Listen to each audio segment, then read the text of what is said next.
Welcome back. We have some very sad breaking entertainment news to share with you. TMZ is reporting that Malcolm-Jamal Warner, probably best known for his role on The Cosby Show, has died. People report that the 54-year-old was in Costa Rica on a family vacation and accidentally drowned. Actor Malcolm-Jamal Warner. Breaking entertainment news, Malcolm-Jamal Warner has died. Malcolm-Jamal Warner, dead at the age of 54. The shocking news of Malcolm-Jamal Warner's sudden death has taken over the internet. But now a whole new side to the story is surfacing, and it's flipping everything upside down. At first, it sounded like a tragic accident. But behind closed doors, Malcolm's family has been fighting to keep certain pieces of the puzzle from being erased. And now, they're done playing quiet.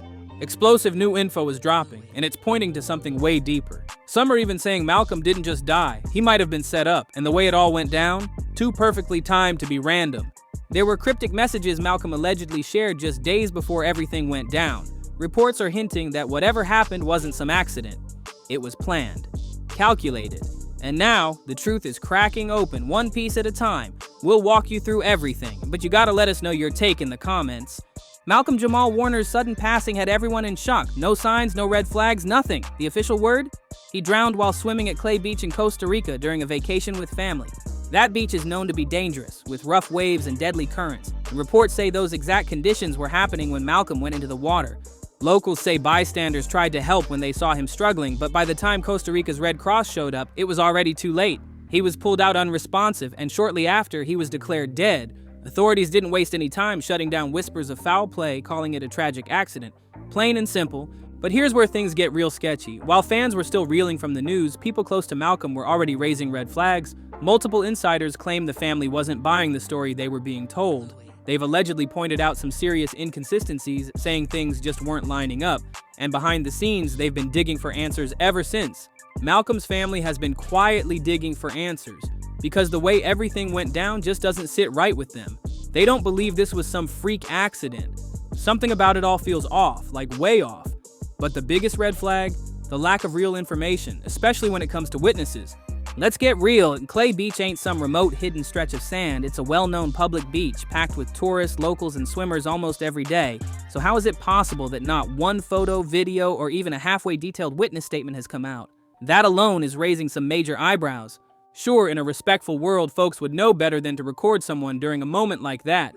But this is the internet era. People hit record over anything, especially when a celeb's involved. Whether it's for shock value, chasing likes, or just straight up nosiness, someone always pulls out their phone. So for no one to capture even a blurry clip, a beachgoer's post, or a single secondhand detail about what went down or who tried to help, that's not just strange, it's downright suspicious. Malcolm's fans and loved ones are having a hard time accepting that this was just a random tragedy with no deeper story. And honestly, who could blame them? The silence is getting louder. But here's what's really making people side-eye the whole situation. There were 0 lifeguards on duty when Malcolm drowned.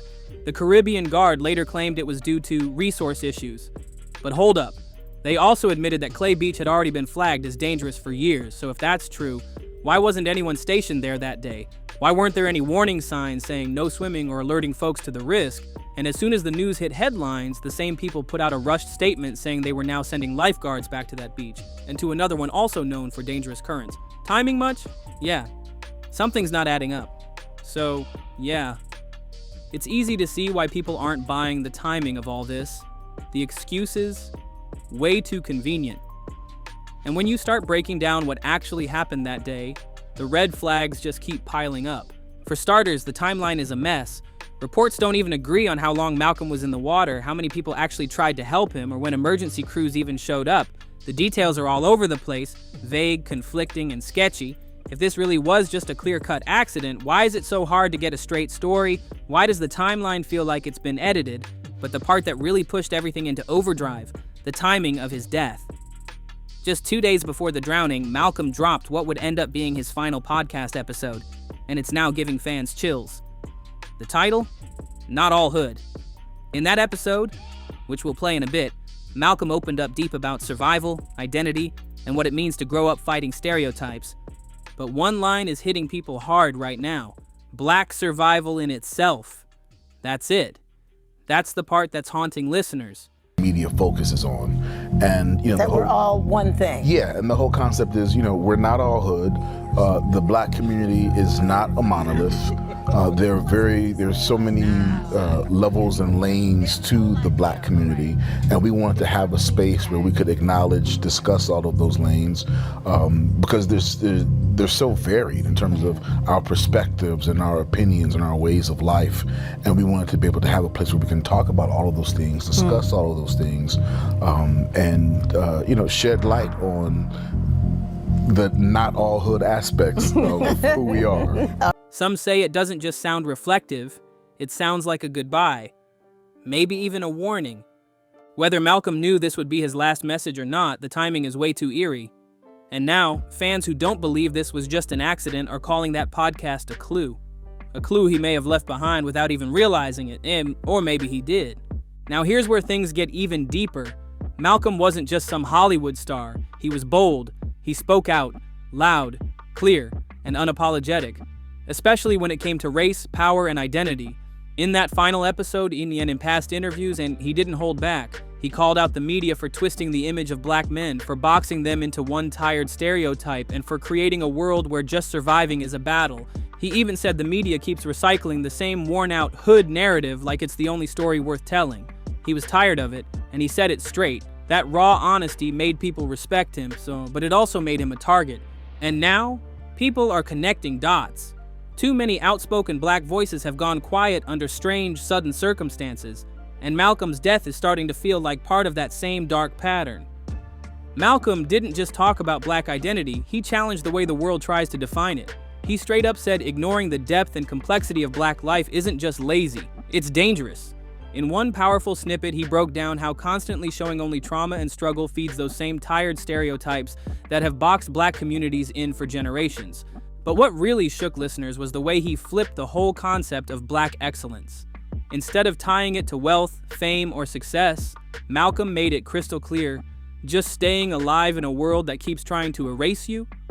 That is the real definition of excellence. His exact words, black survival in itself is black excellence. And with everything that's happened since, that message is hitting way harder now. The timing of his final podcast episode has fans looking way deeper than before. It dropped just 48 hours before he passed. And for a lot of people, that feels way too on the nose to be some random coincidence. This wasn't just another podcast, it's being seen as a statement, a final message, maybe even a warning. And here's where things get even more chilling. Word on the street is Malcolm's own family doesn't think that episode was just part of his usual routine. Rumor has it, they believe he was using that platform to send a message, not just to fans, but to certain powerful people who might not have liked what he was saying. People who don't want those truths broadcasted, and if that's true, it raises a heavy question. Was Malcolm silenced for refusing to stay silent? And let's not forget, the mystery surrounding the actual events of that day still hasn't been cleared up. The lack of direct evidence, no photos, no footage, barely any witnesses, it's all making people more suspicious by the hour. If this really was just a tragic drowning, why is there so much secrecy around it? Fans keep asking the same questions. Where's the transparency? Who was really there? What happened during those final minutes? Now things are really heating up. Because according to online whispers, Malcolm's family isn't buying the official story either. Word is, they're now thinking about bringing in a private investigator to retrace his final steps and find out what really happened. Because clearly, someone isn't telling the whole story. According to reports, Malcolm's family is seriously side-eyeing the official version of events. And what's got them especially rattled is a dark theory that's now picking up traction. Some believe Malcolm may have already been dead before he even hit the water. Yeah, it's that deep. Nothing's been confirmed, but whispers say the family suspects he could have been injected with some kind of slow-acting poison, something that didn't take full effect until they reached the beach. That would explain how he ended up in the water in the first place. Like, was it really swimming gone wrong, or was it something way more calculated? And here's the part that makes it even more disturbing. Malcolm's daughter was reportedly with him. That detail alone has fans spinning. People are now tying this case into a bigger, darker pattern, one that seems to shadow outspoken black voices who don't play by the rules. When they speak up, challenge the system, or refuse to be controlled, something always seems to go down. Think about it. The name came from our third host, Wayusi Baraka, and the the reason for the title is combating the narrative of Black life, Black culture that the media focuses on, and that we're all one thing. Yeah, and the whole concept is, we're not all hood. Folks have long pointed to how Black public figures who resist the status quo either get taken down fast or slowly pushed out. Nipsey Hussle? He was gunned down while pushing for Black ownership and economic power. Dave Chappelle? He got labeled crazy after he walked away from a massive deal because he wouldn't be a puppet. And then there's Martin Lawrence. Fans still believe his story was more than what we were told. Back in May 1996, Martin was found in the middle of a street in Sherman Oaks, California, holding a gun and screaming at cars, yelling things like, "They're trying to kill me." One witness even claimed he shouted, "Fight! Don't give up! Fight the power!" as officers pulled him away and rushed him to the hospital. But here's where it gets super shady. The media jumped real quick to label him as unstable, hinting he was probably on something. But the doctors who treated him, they shut that down fast. They didn't back up the drug rumors, and that's what made the whole thing even more suspicious. Now fans are starting to look at Malcolm's case through that same lens, and what they're seeing, it ain't sitting right. Turns out the doctors weren't playing along with the media's narrative either. The spokesperson for the medical center, Ron Wise, told reporters there was absolutely no substance of any type in Martin Lawrence's system. So if drugs weren't involved and Martin was clearly terrified for his life, then what was really going on? Who was he running from? And fans have been asking those same questions ever since, with no real answers. And it doesn't stop there. Let's not forget what just happened to Angie Stone. Her sudden passing has people raising serious eyebrows, especially because she was the only one who didn't survive that so-called accident. Something about it just doesn't sit right. And just like Malcolm, Angie had recently started calling out the industry and dropping some heavy hints that she knew things she wasn't supposed to. Right before the crash, Angie made a post on Instagram, and now fans are calling it her final warning. In the caption, she said, "I have just discovered something that's been hidden in the dark for too long. My publishing was stolen, and guess what? I know exactly who did it, but don't get it twisted. I'm coming for you. All the dogs who thought they could take what's mine, trust, I'm ready." Just like Jamie Foxx said, what had happened was, well, now it's my turn to share my testimony. It's a new chapter, and you can bet the truth is coming to light. Stay tuned. Yeah, that didn't sound like someone who was planning to stay quiet. It sounded like someone about to expose everything. So when she suddenly passed right after that, it left people stunned and suspicious. Whether it's all just tragic timing or something way more sinister, fans are starting to connect the dots. And for many, these stories don't feel like random accidents anymore. They feel like a pattern that shows exactly what happens when someone refuses to play by the industry's rules or threatens to expose the truth hiding behind all the glitz and glam. Now the question is, who's really pulling the strings behind the curtain? What makes Malcolm's case even more striking is how different his path was compared to most former child stars. He didn't spiral, he wasn't chasing clout, and you never saw his name tangled in scandals. He kept his life private, focused on meaningful work, and stayed far from the messy spotlight. As he grew older, he shifted from sitcom fame to spoken word and started creating content that cut way deeper, digging into topics like mass incarceration, cultural erasure, and what it really means to survive as a Black man in America. It wasn't about staying relevant, it was about telling the truth. And according to his family, that is exactly what made him dangerous. That's why they don't buy for a second that this was just some tragic accident, because maybe this wasn't just about Malcolm. Maybe it's about something way bigger, a disturbing pattern that keeps playing out. The question now, was Malcolm's death just one more chapter in a bigger story, where bold, outspoken Black voices suddenly fall silent the moment their words start shifting the culture? That's what's got everybody on edge. Malcolm wasn't out here stirring drama. He had a clean rep, a growing platform, and something powerful to say. His message was gaining traction, especially in that final podcast. And fans truly believe he was on the verge of something major, that when everything suddenly took a dark turn. So now people are asking the real question, was this really just a tragic accident at the beach? Or was Malcolm-Jamal Warner silenced right as he started speaking too loud? His family isn't backing down, not even close. Between the podcast's eerie timing, the holes in the timeline, and the quiet buzz about a private investigation, nothing's adding up. And one thing's for sure.